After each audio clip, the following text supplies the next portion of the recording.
Hello everybody and welcome back to Kerbal's Space Program, where today I'm going to show off how OP the OPT parts are in, So let's just take a moment and look at this view for a second, and we will see that this is the Minara Cider 6, the OPT version, because I probably will be making a second one of which is more legit. Now, if we just look over here, it weighs less, which means it's gonna be better at thrusting. It costs less by a little over 20,000 Kerbucks. Yes, that's what I'm calling it, Kerbucks. Now, that alone is freaking ridiculous. So, anywho, let's get into launching the video, The video's already going. The vessel. And I'll just show you how freaking overpowered this is. Also, I'll bring up a graph right about now of which you can see that not only is that thruster, that aerospike,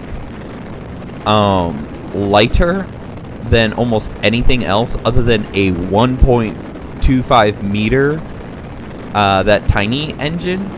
By the way, that the J-type parts are near size 2.5 meter. So the fact that that little piece is or that the engine, it weighs almost as little as the J piece actually has an adapter that goes into two 2.5 meter parts. So taking that into account, the engine weighs only a little bit more than the smallest 1.25 meter engine. That's ridiculous. Now, if you continue down the chart, you'll see next that the thrust is just ridiculous. It's the most powerful thing out of any of the thrusters there. And just that right there, the fact that its thrust is so high and it weighs so little, is pretty ridiculous. Now, going even further down the line, you'll see it has the best ISP, and I forget what that stands for, but it's basically the efficiency at those locations, so at sea level or in the vacuum. And it's just absolutely ridiculous.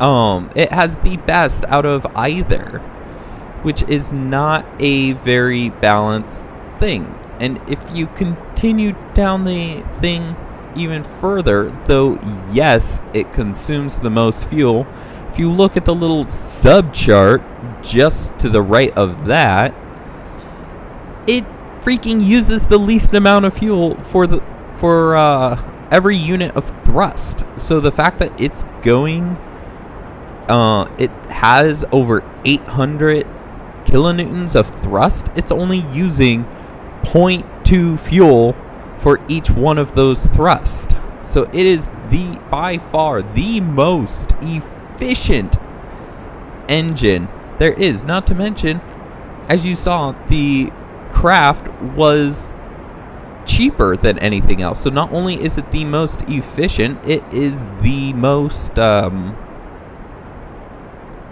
its parts are cheaper than anything else.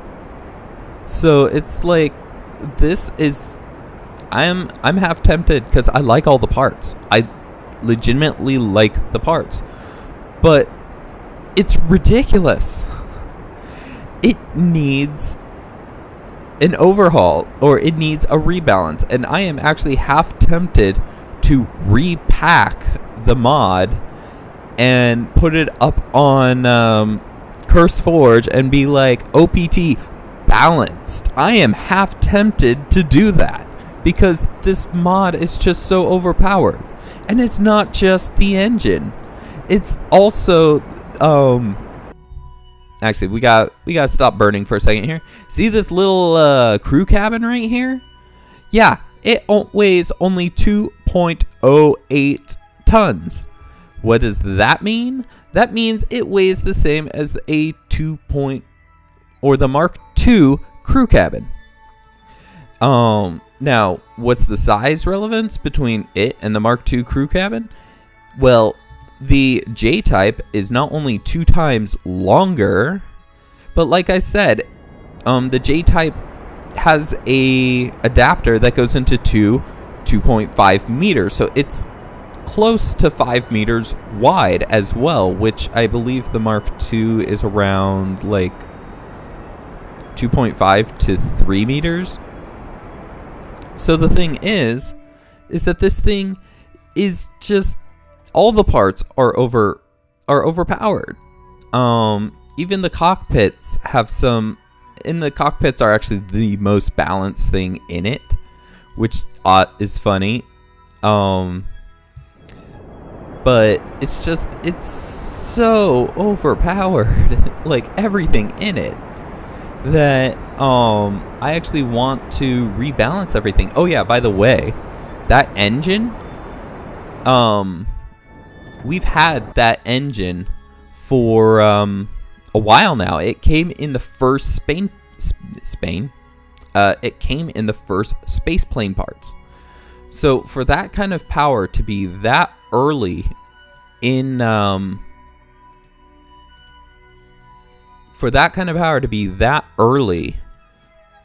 mod, it's just, no, you gotta, no, like, you want easy mode, just don't give it any disguising names. Just say, hey, this mod is meant for easy mode. If you don't like playing easy mode, then you should probably play a different mod, kind of thing. So, because it is so ridiculously overpowered. Right about there is actually where I think I saw it. And we will actually, what?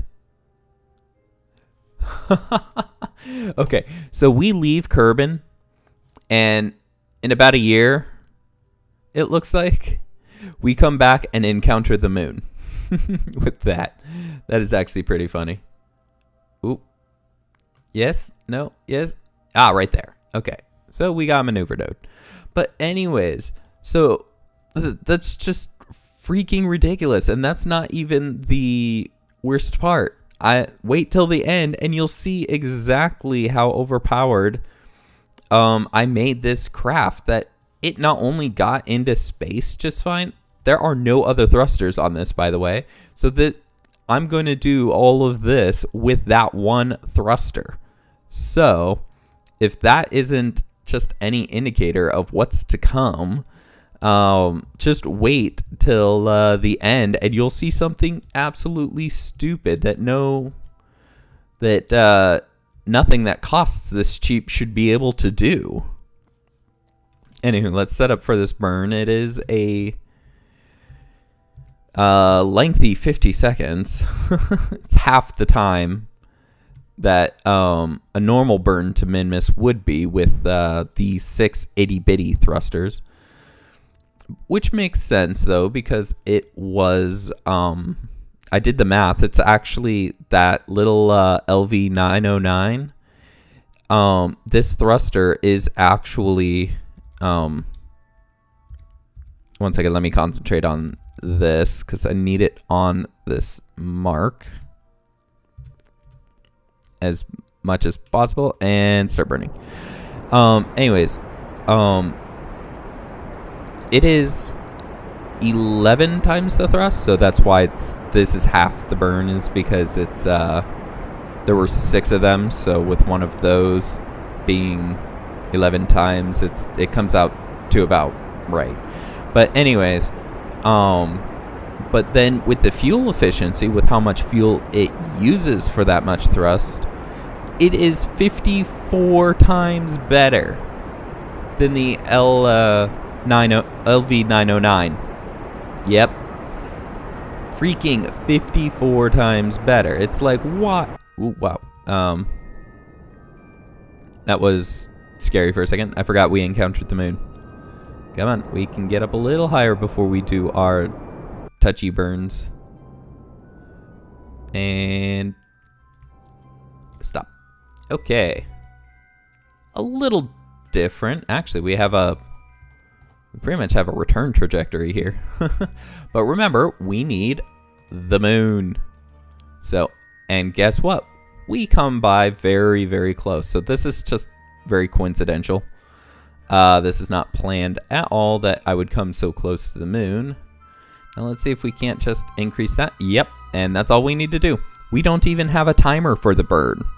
We have 11 meters per second that we have to change. And it returns us with a very good periapsis. Okay. I'll just get on with the warping to over here. But yeah, so most of the things in this mod are just overpowered. And like I said, the cockpit is 2. Or at least the cockpits for the J version, because I was comparing them. They have oh, that's right. The one thing that I noticed that was so overpowered about them is that the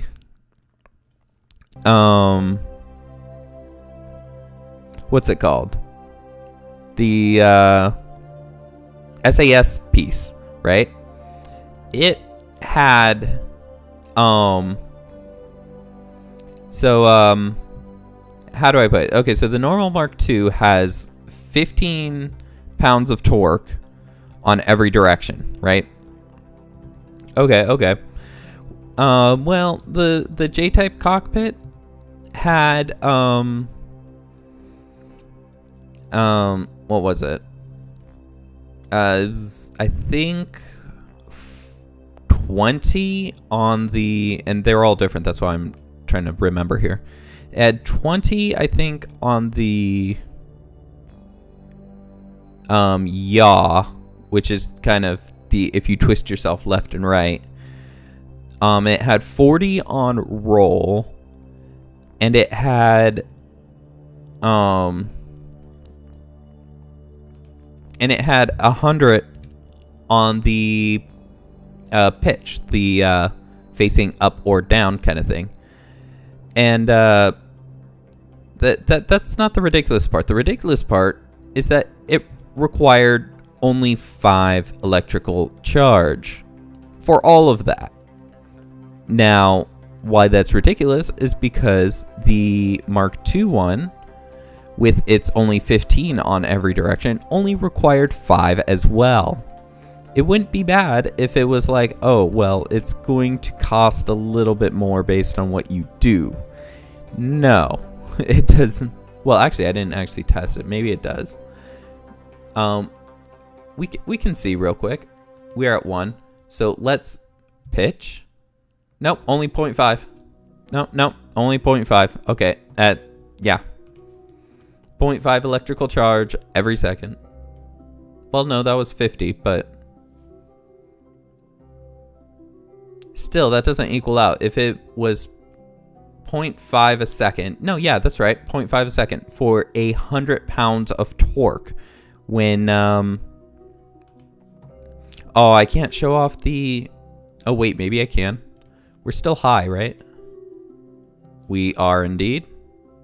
I kind of want to land at KISP, but maybe not. Okay, so we're not even gonna slow down. We're gonna warp to right there. Oh, that's gonna turn out of the way anyways. So, oh, maybe it'll come back around and we'll still land at it. Maybe. No, not close enough. Okay, so we are not deorbited yet, correct? Oh, by the way, yeah, these still have fuel, by the way. So we're just gonna thrust, and we're gonna ditch these tanks once they're gone. Just let go of those because they're out of fuel. Yeah, by the way, these I filled with fuel because I thought I would need it. This thing, oh wait, where's the fuel in this? This is supposed to have fuel. Interesting. Well, anyways, this thing can deorbit itself, as you can see right here. It still has a ton of fuel. There is no more periapsis. I'm just going to slow this thing down so it drops straight down. That's how much fuel is left. That's how much delta V we have. It is freaking ridiculous. So, and I do have to empty the tank before I go down because, well, this thing does not fly. I balanced it on an empty tank. So, yeah, we have to be empty before we can re-enter. Otherwise, it's going to go in butt first. So if we just completely stop. Now, guess what? We are going the opposite direction. We are starting to speed up in the opposite way. So, and I don't know why it becomes so unbalanced when it's not on the marker. But it wants to tilt up so bad. And guess what? We got that much distance out of it. Oh my god. And we're going to go higher. We're not even going to re-enter until like down over here. So let's just warp over here. Get inside the oh, that's not even inside the atmosphere. Let's get close to inside the atmosphere then.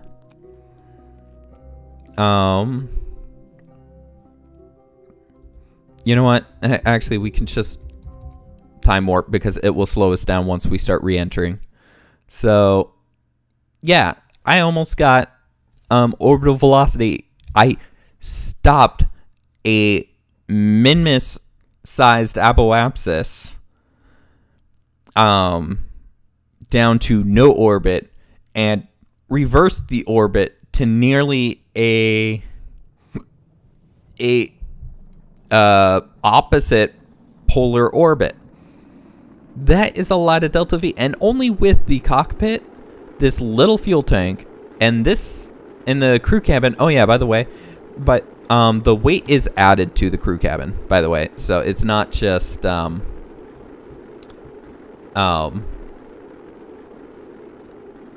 maybe it doesn't have that 100 torque, because it should be able to hold its nose up a lot better. Well, then it shouldn't say it has 100 torque. Anywho,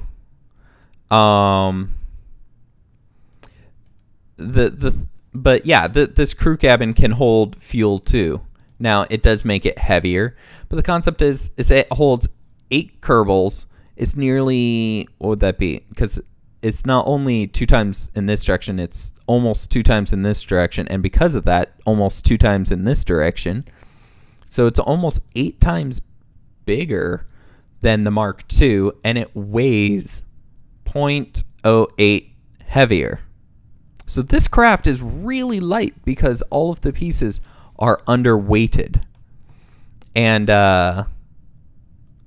also a lot cheaper than anything else. It's like, can you imagine how desperate this guy is for people to play with? And I don't mean to be rude, but it's just, this is what the choice of making your stuff overpowered does, or makes you look like, is, and like I said, I don't mean to be rude, just balance your mod.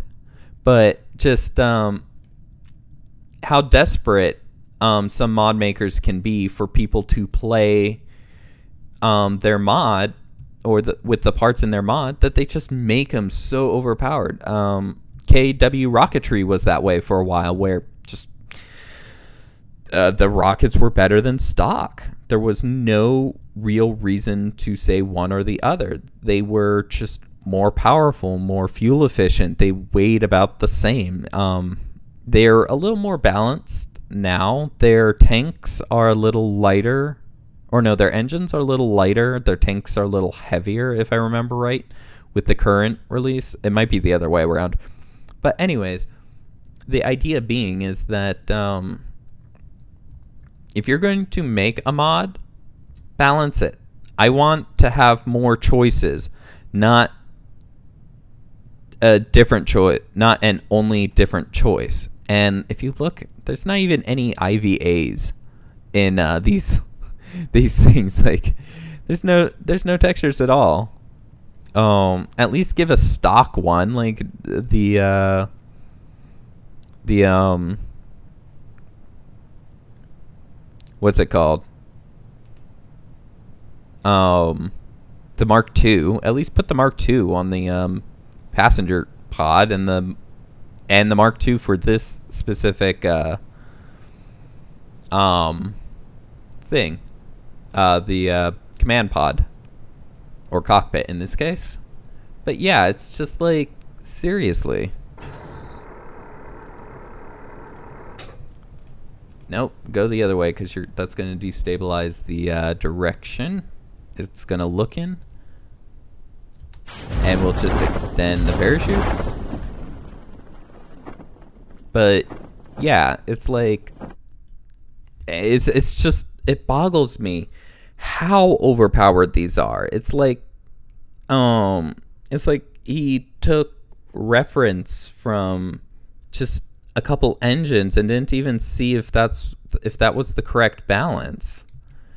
And like I said, I don't mean to be mean. It's just, this mod is stupid overpowered. The fact that I didn't notice that the parts were this overpowered earlier is beyond me. So I'm just at a loss for words at this point.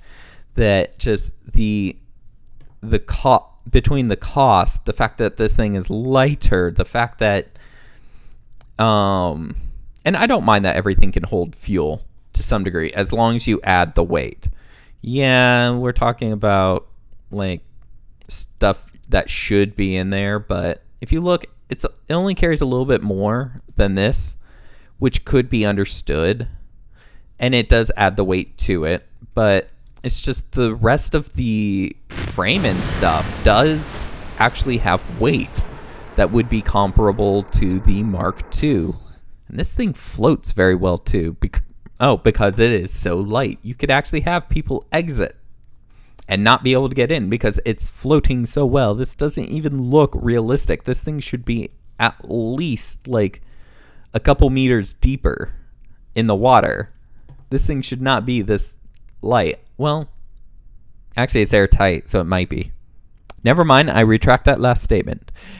Anywho, thank you guys for joining me on this rant. I am sorry, but it boggled my mind so hard on how overpowered that engine was that I didn't know what to do. So, other than to make an episode-long video covering how overpowered these parts were. I might actually use that a couple more times because we have so much money to run missions. It's so easy to run missions with it. It's like, you saw how much extra fuel I had. I could easily exit Kerbin's orbit or exit the influence of Kerbin and come back and still have enough to visit Minmus and the moon. Brute force, probably. So, anyways, if you guys like the episode, please do leave a like and subscribe to catch the next episode as it comes out. If you have any questions, comments, or suggestions, especially on this, oh my god, please leave those in the comment section below. And I will see you guys in the next one. Thank you guys for watching. Have a good one. Goodbye.